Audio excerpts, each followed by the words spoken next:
So I'll just ask a couple of questions and get us started, and then maybe we can open up the floor. There's so many different genres and kind of styles that you thread into this film, and obviously the Americana road trip is one of them, the love story, but the adaptation is also very interesting, and the fact that you adapted a YA novel, a young adult novel by Camille Vangelis. And I was very interested to find out that the novel is actually set in a more modern day, and that you decided to set this film in the 80s. So I was just wondering why the 80s? Was it a kind of nostalgia element, or was it more aesthetically driven? Why the 1980s? This movie came to me through the author of the script, David Rhinebeck. David has written for me 2 other movies, Bigger Splash and Suspiria, and we are very close. And like 2 years ago, he texted me and said, "I need you to read the script that I was working on," and I knew he was working on this script for a long time. I lost my director, who decided not to pursue this after a long time developing with me. Would you consider reading it for yourself? And I said, well, I was busy doing other stuff, and I wasn't very ready to open up myself to a new project, because I had so many projects already. But because it's David, and David's writing is so good, I said, okay, sure. And he sent me the script. I didn't know the book, I didn't know anything. I knew that he was working on what he called the movie about the Eaters. And then I read the script, which was set in the 80s.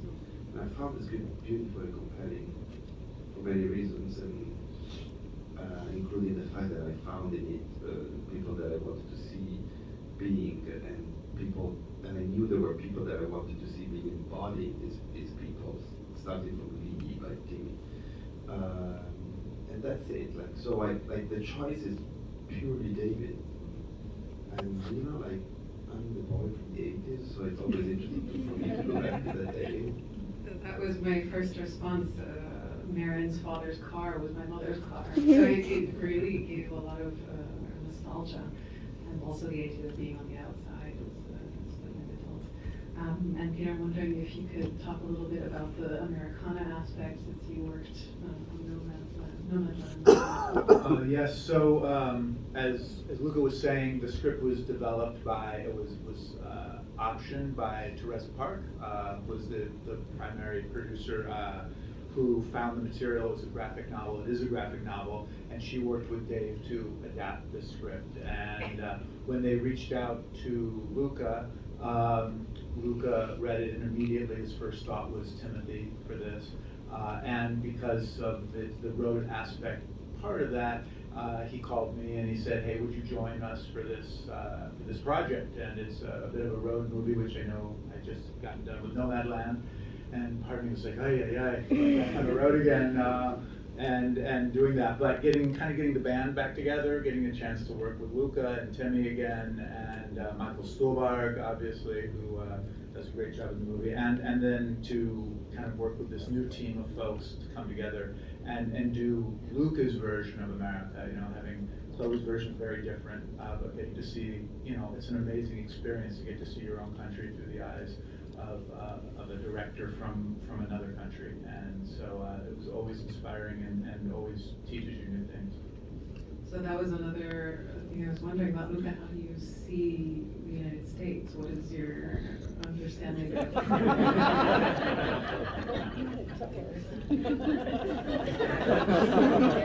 Very happy to be here.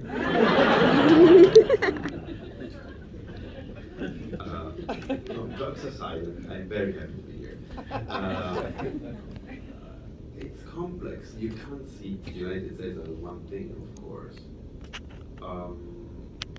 First of all, my imagery is probably directly and indirectly mainly forged over an American imagery. It's not a mystery that the power of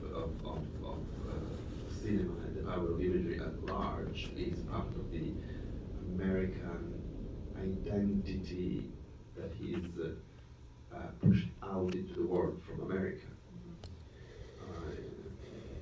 So like, I think that was in my mind and in my dreams a lot. I think I didn't take it very lightly, the idea that I was going to be able to put my gaze upon a landscape, an emotional landscape, a human landscape, and a cinematic landscape that I've been forged by. At the same time, because the movie is set in the 80s, we studied a lot what was the 80s of Middle America, and we learned that there was a sort of like strange bridge between the 50s and the 80s, making it like a strange sense of big freeze, particularly in the middle class. And that made us think a lot about the fact that for all the progress of this country and all the powers, the real imagery powers of America, there is also a sense of nostalgia to America that is very strong to me, and also a sort of like infrastructural impossibility of progress, particularly when you leave the coast and when you go inside. I met that. I met a lot of beautiful connection between people in a sort of landscape of false promises of the capital, from my main point of view at least. And I say that respectfully, of course. So it was very touching and sometimes heartbreaking for me to be able to think very deeply into this world and to look at it. And I hope that it comes across that we tried to be in the same height of the characters and never to above them, never to make a sort of postmodern commentary on America, because why? I think we should be with these characters. Like every time I see a film from a European, particularly European director in America that had this kind of smug, superior sense of self, I am a little bit upset. So I really wanted to be immersed. And the paramount for me was a couple of films that I love. One being They Live by Night by Nick Ray, and in general, like Barbara Koppel, is it Barbara Koppel, the director of Koppelman. Yes. What the documentary is amazing. William Eggleston pictures, those were my paramount. It's interesting that you bring up the gaze, that it's not from above, but with the characters. You may appreciate that we never raise the camera. Yeah. Mm-hmm. There's a certain lyricism even to the most violent scenes, and you're very deliberate to show that. And so to turn to the cannibalism as elegantly as possible, I kept thinking about one of the final scenes from Pier Paolo Pasolini's Porcile, where there's a cannibal who, at the end of the film, proclaims, and he repeats this a couple of times, I killed my father, I ate human flesh, and I tremble with joy. Mm-hmm. And I was wondering if you could talk a little bit also about this idea of the aestheticization of cannibalism and the aesthetics of cannibalism, and kind of what cannibalism means beyond the physical eating of bodies, if it's a kind of reflection, or how did you understand the kind of artistic representation of cannibalism? First and foremost, it's a very complex topic, of course, to tackle and to try to approach. And I promise you that I'm serious when I say that when I read the script and then I started to conceive the script, I forgot about cannibalism. For me, they were people that were outcasts, and they were marginalized people, and they had a condition that they were morally struggling with. and that they were trying to overcome, which resorted to a theme that is very dear to me, which is finding a way of possibility within the impossibility. So of course, you can say cannibalism as a metaphor for many things. The truth is that it's a taboo, but it's a taboo for the characters as well as for us watching them being that. And also there is an inevitability in them that makes the thing even more complex because they don't want to be what they are, but can the leopard change its spot, would say Ian Foster. So if you take it from this perspective, then the idea that this is a movie about the shock of witnessing the act of cannibalism decays in a second. And what is interesting about that then becomes what is left of us in our trajectory in life and death. That's why I think it's, for me, was super important that when they have their meal with Mrs. Harmon, we have to be far away from them. Also because they're very restrained. It's not something they do in gluttony and excess. They do it with modesty. But you have to see what has remained of Mrs. Harmon, and you see all the pictures of her life.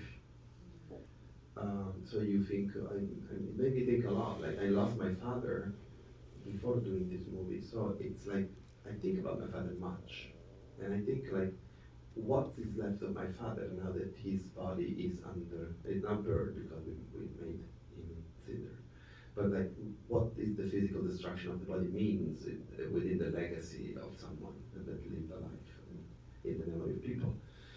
And lastly, sorry, I can't propose, but like, lastly, I think that they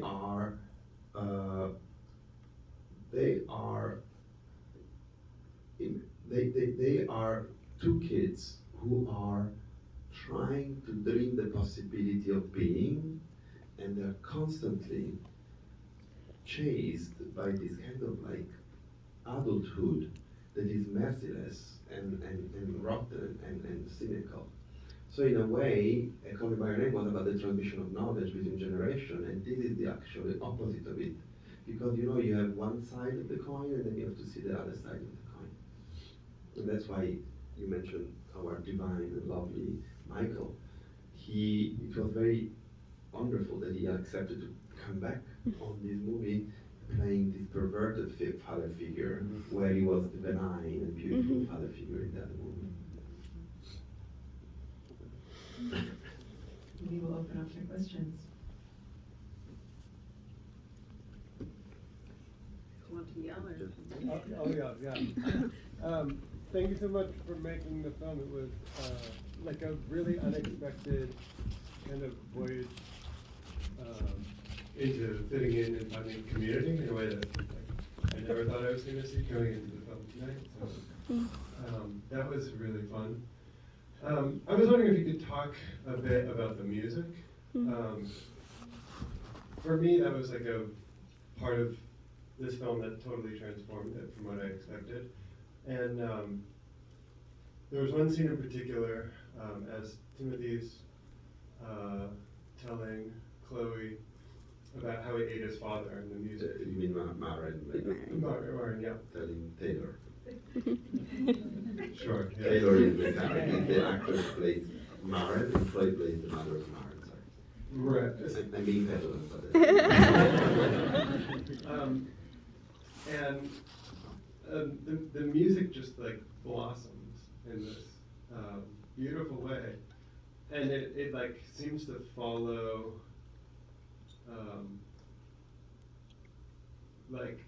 the acceptance that is growing in that moment, and that's like a very unusual choice. And then when the credits rolled and I saw that it was Trent and Atticus, it blew my mind, because I've never heard them do anything like this before, and they're some of my favorite composers. And I was wondering if you could just talk broadly about them. Thank you for the question. It's intriguing. Like I have been mostly never worked with composers. I only did. I mean, I don't take Melissa B as as someone a movie that I made in full capacity myself. So in general, I used to work with repertoire and like music that has already been written, particularly with John Adams. I did that many times, and I worked also speaking with Tom York to do the soundtrack. And then when it came to this movie, in approaching Trent and Atticus, which as are your favorite, are my favorite composers of soundtrack, and when they said yes, I was thrilled. And then the second moment when we talked, I told them that what I wanted was their idea and interpretation of what I was thinking was what I felt was like the Americana sound, which was a very lonely, longing, melancholic guitar. And I told them that. I said, lonely, melancholic, longing guitar. And they said, okay. And then they went away, and they came back like a month later. We were shooting. We were kind of scouting at the end of the scouting, almost shooting, and they sent me like 20 cues. One month more, oops, Did it die? died. One better than the other, and we chose two, which became the themes. And then I went on doing the movie, and then we edited the movie, and then because I usually work with music that I know what I want, like I edit with the music. But because I was working with composers, I couldn't do that. Usually colleagues, they put music and then they say, replicate that. I thought that was completely disrespectful, and I didn't do that. So I gave them the silent movie, like no music in the movie. The only thing that I did, I put their initials wherever I wanted the music to start and to end. T and A, T and A. And then, so they knew where I wanted T and A. And then I gave them this thing also, the initials were of different colors. Blue, green, purple, black, pink. And we gave them a legend saying, this color means this. Generic, like romance, adventure, abandonment. And sometimes we were putting 3 colors in one section. In that case, we said, I think we put like romance, longing, and something like that. That's the only direction I gave them. And then they came back to us with this music, which was miraculous, and so profoundly beautiful. And at the same time, with this amazing wall of sound that is very much them. And when the choices they made in the sequence in which Lee confesses her spills out the truth of what is tarnishing his sense of self.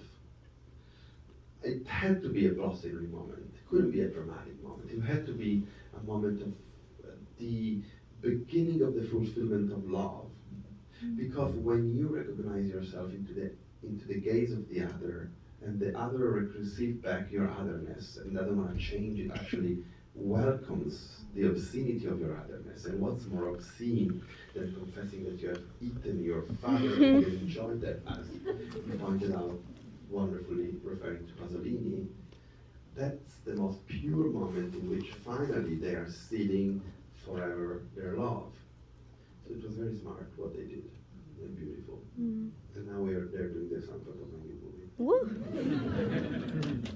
Also, like, they're very, very kind. Like Trent Reznor and Atticus the most kindest, nice, white, straight man you can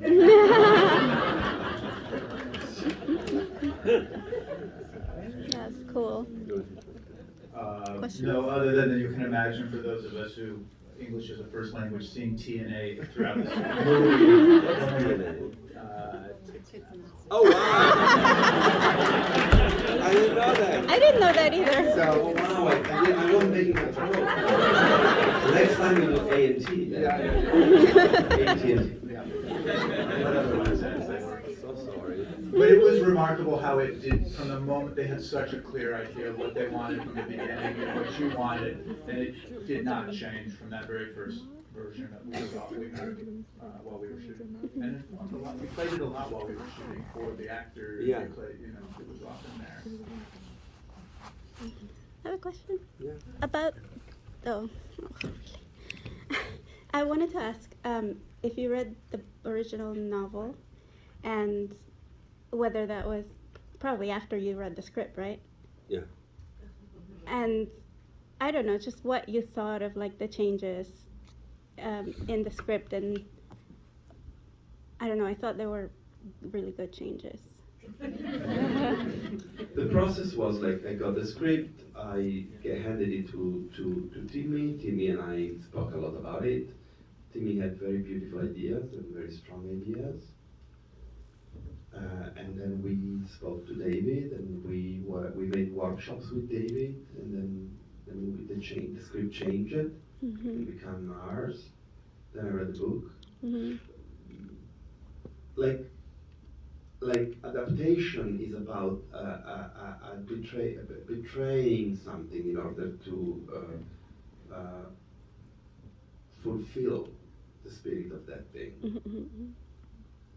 I mean, like Call Me by Your Name is like a complete betrayal of the book somehow, because the theme of death, that are very large part of the masterpiece of Asiman, are not present into the movie. You know, in the book, there is this best friend of Oliver, who is a girl who's dying. They talk a lot by the rocks. Bimini. Yeah. There is the concept of Rome, the eternal city. And there is also the end, the last 60 pages of the book goes on into describing the future of these characters. But you know, I feel though that the movie it's very strongly close to the spirit of Andres' book. Yes. It's important to do that. Those are different medium. It's thrilling, the concept of that adaptation. I think it's something that I'm very fascinated. I mean, Kubrick was eager to work on pre-existing material because he conceived that as a way to control more. Because if you write an original story, the boundaries of that comes from you. So you might have a sort of sentiment of faithfulness to yourself, Right. that makes the process of being merciless and disciplined with the story and the characters less easy. And when you work on a movie, you have to be very disciplined and merciless and make sure that everything is about the movie, the story, the characters, the texture, not about your ideas. That was amazing. Yeah. Thanks. The gentleman with the mask. Masked gentleman.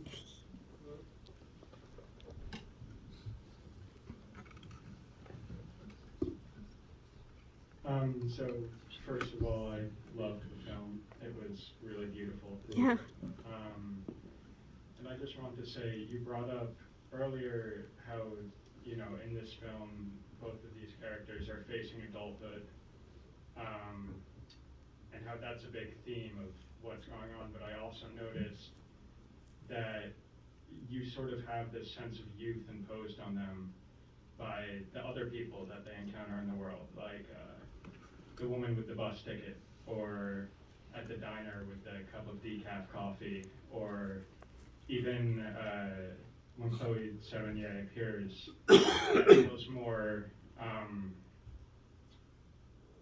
feels more like what she does out of like this need to protect rather than the desire that the eaters have. And that theme is something that I've noticed in a lot of your work, like We Are Who We Are and Call Me By Your Name. And I just was wondering, like, how as an adult, how as someone that, you know, in some sense is far removed from their youth, like, how you handle that with such care, and like that dichotomy just so easily. I don't know. Like certainly, I love the characters that I described very, very much. I love the actors playing those characters. I feel I am in partnership with them. You know, when you're in partnership with an actor, you have to really make that actor somehow leading the way with you, because it's them. I think, like for an actor to accept, to surrender to the depths of the character, the way these people in this movie does, it makes a great testament of their commitment and their the beauty which in how they believe in the act of acting. So you must make sure you listen a lot to them. So when you listen to an actor who is like Timothy is 25, 26, 27, or Taylor saying, like you listen to youth. You're not listening just to your own ideas about youth. So then you changed. Like sometimes I believe that youth is an overrated concept. But at the same time, it's not my job to judge the characters. I may be a little bit like grumpy in my life, but I shouldn't be. I will never be as a director. So like you have to have empathy and you have to have a very, very closeness to the characters and to be with them. Also, I think it's the most beautiful special effect to see someone behave on screen. It's much more powerful than any explosions you can conceive on a computer, I guess. Yeah. It's not a populist thing I'm saying, but I mean it. Like that's why, you know, when you think of like Richard Donner's Superman, it's so beautiful because you are with this man, this alien coming to planet and becoming, and it's a story about the person. It's not about the explosions. So I'm endorsing a DC movie. And I can endorse a Marvel movie.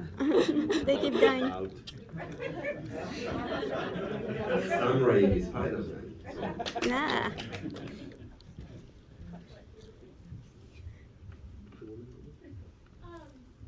So I'm really interested in the role that irony plays in the movie because it's like it's so heartfelt and emotional at times, and then like extremely funny. And I think that the way that sort of plays on us as the audience is really interesting and really beautiful. And for me personally, kept me very captivated, like going between those two experiences. And so I just kind of wanted to hear what you had to say about just the role that like humor and sort of brevity can play in such a heartfelt sort of story. Thank you. Thank you. Like, I don't know. I think we are kind of ironic people at the same time, the middle one, right? There was a moment when it was maybe a little bit too far, when at the beginning, Maren bites the finger, and one of the friends, she's in front of the Duran Duran, and she throws up. And we had to cut it because that was a little bit too far. Right? Remember that? I do. We had a little conversation about that. We've had a lot of conversations about that. But, yeah. I don't know how to explain that, but Dave is ironic, everybody in the cast is ironic. I hope I'm ironic. You are ironic. I think also just the family of actors you work with is they work with you and you want to work with them because of that quality, that dance you all do together. And they bring a lot of spontaneity and intelligence and their heart to that, as do you. And I think that frisson is what you see in the movie and keeps powering all these movies through and keeps you engaged in what you might have first heard was a cannibal movie, but now you see it's a whole lot more. And it's true that I have this privilege of having all this wonderful performer coming back. And it's like, it's like we do cinema, but it's like a company of actors and with the capomastro, they say, in theater. And when when you come back after a few years, few months, it's as if you left like the day before, and you have no stories from outside, and you had fun, and then you have fun doing the thing. It was so like Chloe Sevigny, for instance, I love her. Mhm. And it, like when she arrived on set with these things, like that was fun.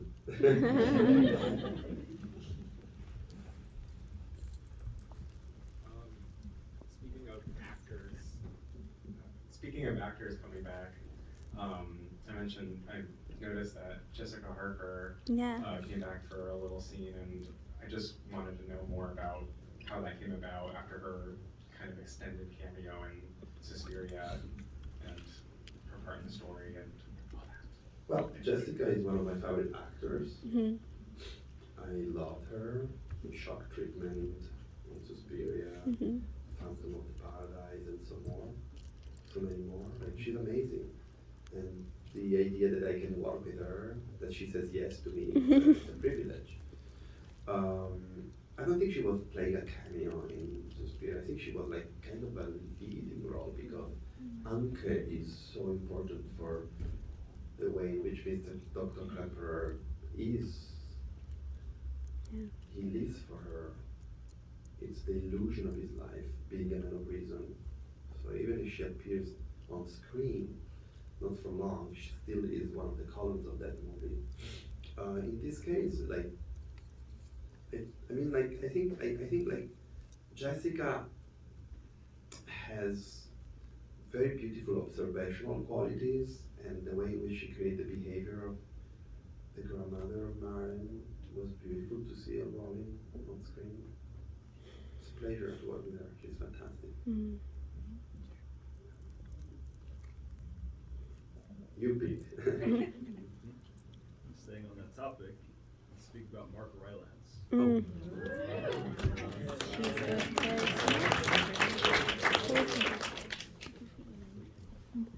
Do you want me to speak about Mark?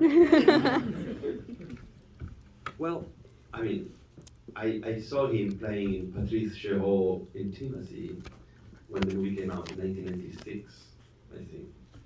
And that movie was a revelation. It taught me a lot about cinema in the context of like say European cinema, and how the limits of what you can see and make on screen after the great season of the 70s was possibly going to be revived.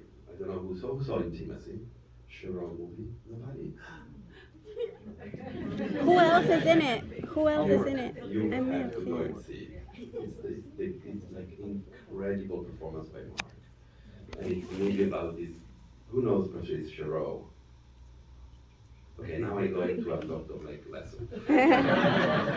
Patrice Chéreau is the greatest director of opera of the second half of 20th century, and who became the greatest canon of Wagnerian direction at the age of 27.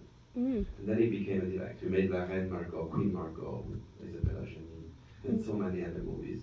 He passed away. And Intimacy was a movie about this couple. This was 96, or before Twitter, sorry, Tinder, all these things. They meet by chance, and they have a sexual relationship in anonymity. They don't know each other. They just meet, fuck, and they separate. But then one day they bumped into one another outside the boundaries of their, you see? I think Outside the I've boundaries of seen their it. house. and the way in which the realities of each of them clashes makes their tension, the sexual tension, destroyed. It's beautiful, and it's completely explicit. So when I saw that, I found that Carrie Fox plays the woman, and Mark Rylance plays the man, and Timothy Spall plays the husband of Carrie Fox. It's a beautiful movie, and you see how fierce and how commanding is Rylance in that film. So I always wanted to work with him since I saw that movie. Always. I was really like focused on finding a way, and this movie was the way.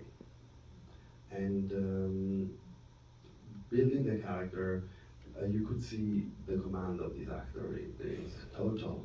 Like he was working with the costume designer, Julia Cressanti, and with the makeup artist and hairdresser to the minuscule atomic details of how the character should look. before he started to find the way of the voice, the way of the body, everything. And we all agreed, me and him, that this guy, Sully, was his impossibility was trying to find contact without being able to understand that you cannot request contact without contact being wanted. That's his drama, that is the tragedy. But also that he was someone that we could see his perspective somehow. And I think he played very empathetically and very humanly. What in a different way would have been called playing a villain, which I don't think he does. And I think the way he dies in the movie is amazing. Yeah. The way he plays it is sublime. We have time for one more. Over here, she's been. Sorry. Thank you so much for this beautiful movie and for being here. I just kind of wonder if you could talk a little bit about the last scene where Marin was eating Lee, because I feel like when I was watching that part, it feels like it's very different from the previous eating scene.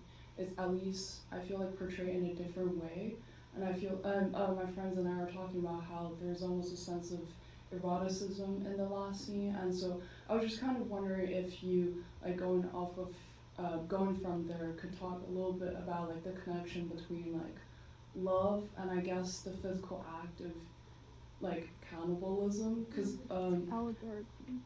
yeah, sort of but I also you also you said that cannibalism maybe in this movie is perceived by you as a symbol for obstacle of people that some people have to overcome to be no longer marginalized or something. So I don't know if this question is valid. Every question is completely valid.